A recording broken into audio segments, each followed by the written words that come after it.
India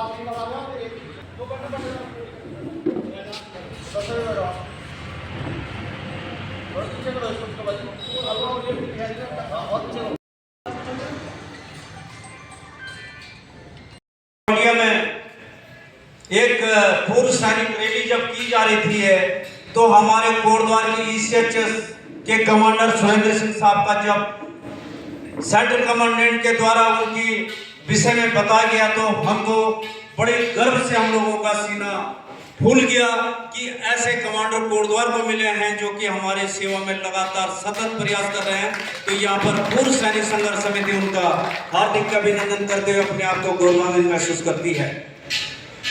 कहते हैं कि जीवन में सब कुछ खत्म होने जैसा कुछ भी नहीं होता।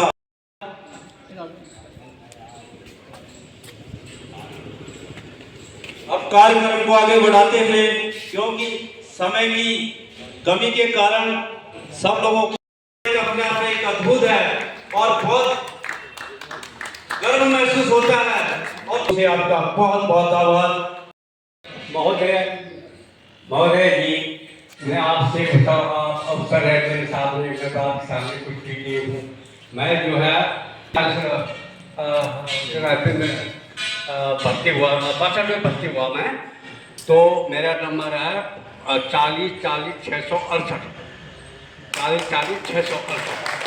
अच्छा, तो मैंने जो है जब 62 की लड़ाई, चाइना की लड़ाई हुई, हमको एकदम से चाइना बॉर्डर पर पहाड़ी सिरा पहाड़ी, तो वहाँ पर जो हमको वहाँ ड्रॉप किया वो सब तमाम टैंक उल्टी हो रही थी, हमारे भाई बंगाली हुए थे। उनको देख के मुझे बहुत रोना है, मेरे को जोश मेरे को आया कि मेरे सामने होते तो मैं सब बड़ा चल था वो दिखवा। उसके बाद फिर दोबारा क्या हुआ, 65 लड़ाई में मैं चाइना बॉर्डर पर था, बिल्कुल वहीं पर बच्चे हम रात दिन वहाँ पर 65। फिर आया 70 की लड़ाई में, तो उस समय जो था कमालपुर से हमने स्टार्ट किया। जो हालत हमारे सामने हुए उस समय मुझे बड़े आंसू आए। तो कमालपुर में जब हम आ गए थे तो लुंगी थी हमारे पास, भाई दूसरी लुंगी मुफ्त बहानी। अच्छा, तो मुफ्त बहानी जो थी वो एक सब लुंगी लगा रही थी, कोई स्वेटर, कोई ठंड का मौसम था, बिल्कुल कॉलोनी करते बंदूक चलाना, बाकी मेरा काम देकर सबसे आगे जाना और मेरे पीछे पूरी यूनिट पलटन जो भी था, कर्नल साहब थे, मेजर साहब थे, कैप्टन जो भी थे वो सब मेरे पीछे सबसे पहले मेरे चोट लगे।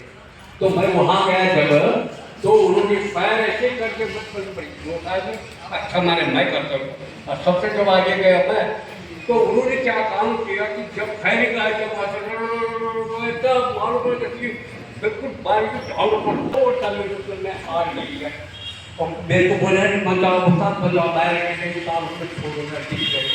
अरे तो उसके बाद जब आप मेरे पाए था एक महीना नाइट था, थे और एक तब तक क्या हुआ हमारे और तो सिपाही लोग।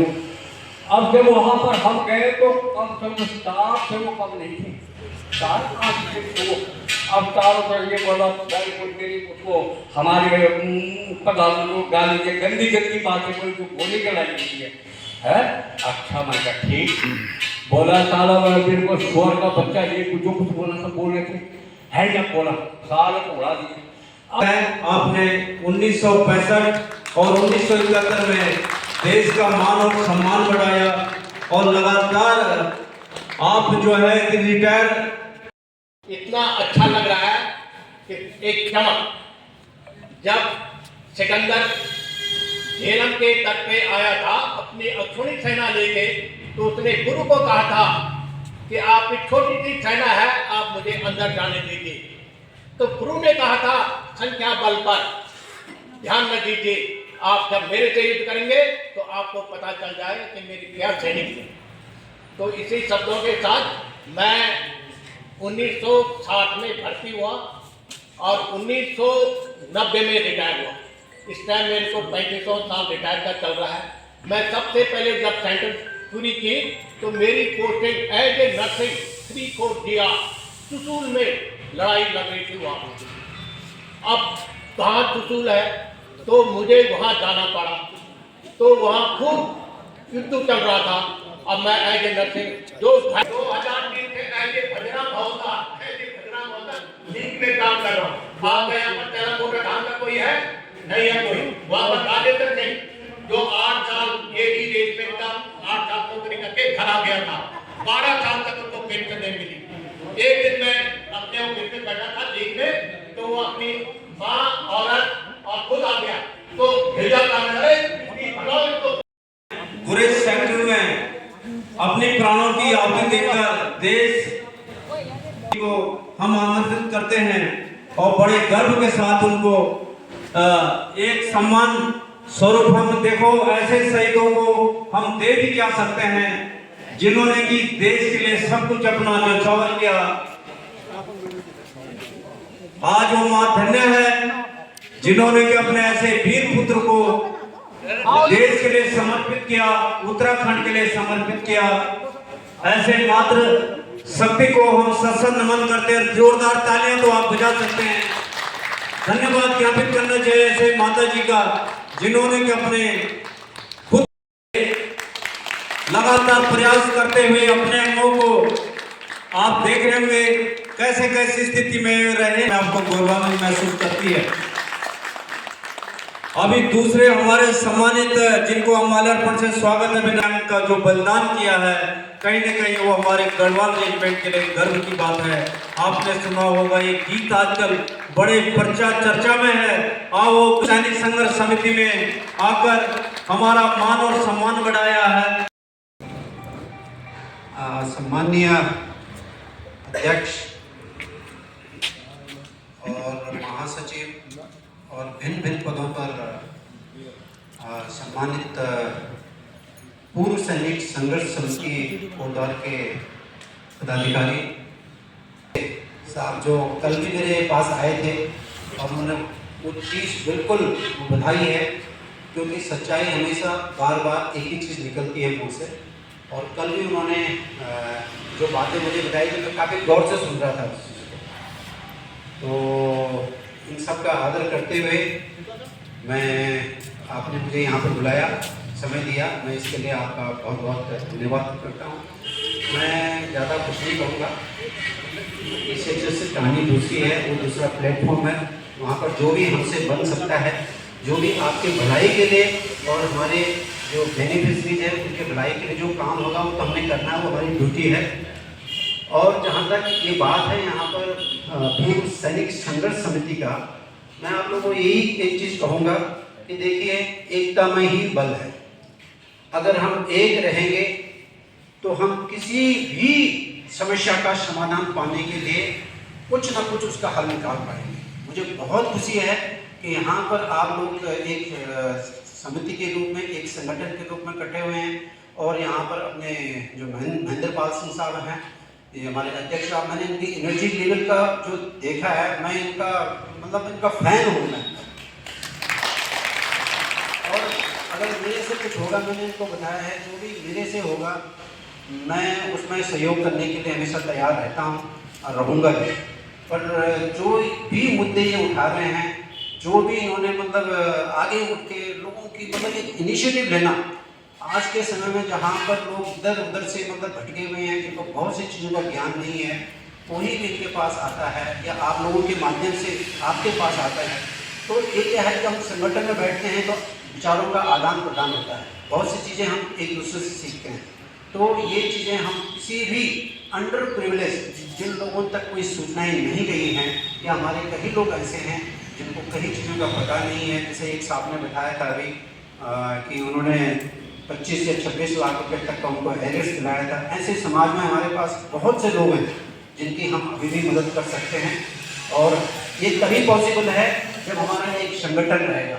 तो मेरा ये है कि यहाँ पर भी काफ़ी संगठन हैं, ठीक है, अपने अपने लेवल में अपने अपने बातों को, विचारों को रखने के लिए अलग अलग संगठन हो सकते हैं। लेवल को जब एक बड़े मुकाम को अगर हमें पकड़ना है तो वहाँ पे हमें सभी संगठनों को एक साथ हो जाना चाहिए, तभी जाके हम लोग अपने एम को पा सकते हैं।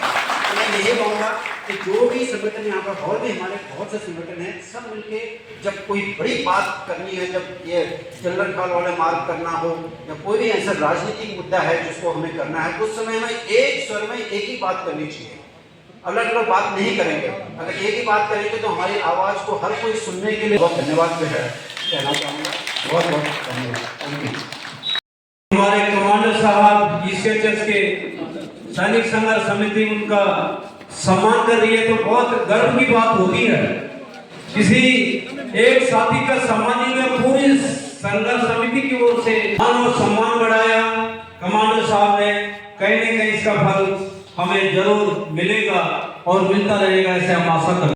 काम है तो आप जा सकते हैं, डायरेक्ट उनसे मिल सकते हैं। और मैं अभी माल्यार्पण से सम्मान के लिए आमंत्रित करता हूं गोविंद सिंह साहब जो कि सिग्नल